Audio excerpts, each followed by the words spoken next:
O golpe ocorreu em 1964, como uma resposta às merdas que o João queria fazer no país, tipo reforma agrária e encorajamento de sindicatos. Os detalhes cotidianos que se passam na cabeça vazia de um sub-humano comunista. O golpe começou em 31 de março. A rebelião começou em Minas, com militares e alguns governadores. E o João imediatamente já se cagou. Ele nem respondeu que ele não poderia ser o poder. Ele não tinha culhão para uma guerra civil. E ele foi viajando de estado em estado, como covarde que ele era, enquanto os militares já dominavam praticamente tudo. E depois, ele foi para o Rio Grande do Sul, que não tinha sido dominado ainda, e quando os militares já estavam chegando, ele fugiu para o Uruguai. Ele provavelmente foi justamente para o Uruguai para continuar com a rotina diária de um comunista como ele. E então, foi instituído o Ato Institucional 1, que basicamente dá o poder total para o presidente do Brasil. Mas aí teve um probleminha. Não tinha literal líder nenhum no Brasil. Foi declarado vago o cargo de presidente. E enquanto não tinha ninguém para governar, os militares tentaram chamar Dom Pedro III, sim, o próprio herdeiro do trono, e proporam a volta da monarquia, reconhecendo que a república deu merda. Mas Dom Pedro rejeitou, pois de um golpe foi tirado da monarquia e ele não queria que a monarquia também votasse com um golpe. Então, os militares tiveram que dar um jeito de governar por si mesmos. Mas eles têm que escolher um líder. E como eles fariam isso? Votação do povo? Nah, nem fudendo, o povo é burro pra caralho. Então, eles votaram entre si mesmos, e Castelo Branco entrou como presidente. Castelo Branco fez o Ato Institucional 2, que basicamente metia um sistema de partidarismo, onde tinha um partido dos militares, Arena, e um da oposição inteira metido junto, a MDB, estilo Partido Republicano e Democrático nos Estados Unidos. Mas as eleições não iam ser democráticas, óbvio. Castelo Branco também fez o Programa de Ação Econômica do governo, por causa que depois que o Brasil ficou 3 anos na mão de um presidente comunista, a economia estava mais fodida do que a da Argentina atual.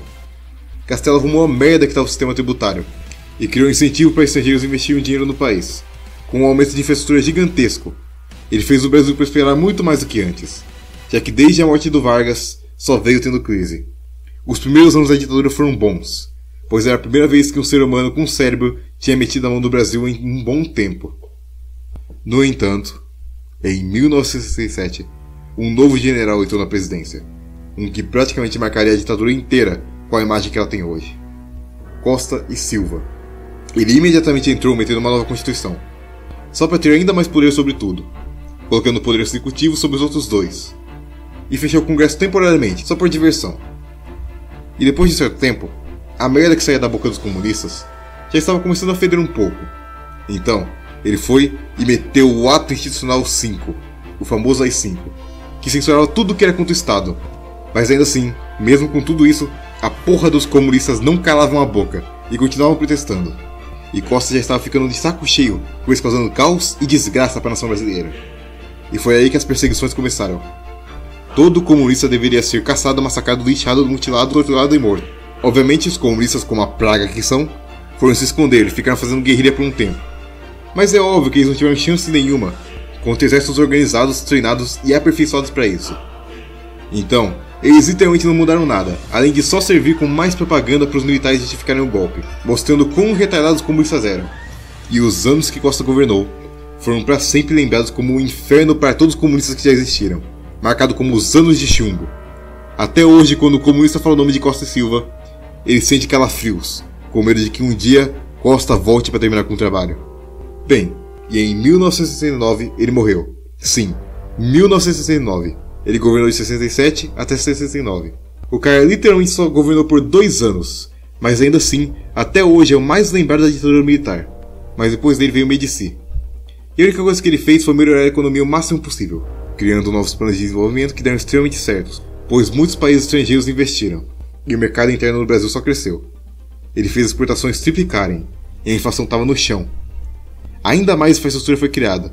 Boa parte da infraestrutura que temos hoje foi criada pelo regime militar, junto com o fortalecimento de empresas estatais, com construções como a usina hidrelétrica de Itaipu, a usina nuclear de Angra e os cacete A4. E os comunistas até hoje falam mal de todo esse crescimento, por causa dos índios. Como se deixar o índio na floresta fosse contribuir alguma coisa para a sociedade. O crescimento estagnou em 1973, por causa da crise do petróleo, que foi basicamente os países árabes cheios de fogo no cu por causa de Israel. E eles decidiram dar um embargo em todo mundo que apoiava Israel, e por causa disso todo o petróleo aumentou em 400% o preço. Isso fudeu tanto com a economia que Médici imediatamente saiu da posse em 1974. E aí entrou Geisel, que era um total liberalzinho de merda, que não tinha as bolas para continuar com a ditadura, e decidiu relaxar com os atos institucionais. E é aqui que acaba os anos de chumbo. Ele tentou fazer algumas reformas econômicas, mas como todo neoliberal, economia era uma língua alienígena para ele. Então não deu em porra nenhuma. Então a única coisa que realmente marca o governo dele é o fim do AI-5, e só. Depois disso ele saiu, e veio Figueiredo, que também era um viadinho liberal e continuou a volta para a democracia. E no governo dele, houve a volta do multipartidarismo, com PSDB, PT e muitos mais outros partidos sendo criados nessa época. E aí, em 1989, deu um fogo no cu dos países árabes de novo, e decidiram fazer outra crise do petróleo, que fez com que o Brasil afundasse ainda mais do que já estava. A inflação estava no telhado, e a desigualdade social também, o que estagnou um pouco a abertura do governo. Mas ainda assim, pelo fato de ter tanta crise em tão pouco tempo, o povo saiu às ruas para protestar, por eleições diretas e democráticas. O que, como qualquer coisa que o povo faz, falhou. E aí, em 1985, Tancredo Neves foi escolhido por eleição indireta a presidente, mas morreu antes da posse, e seu vice, José Sarney, assume como o primeiro presidente que não era militar em mais de 21 anos.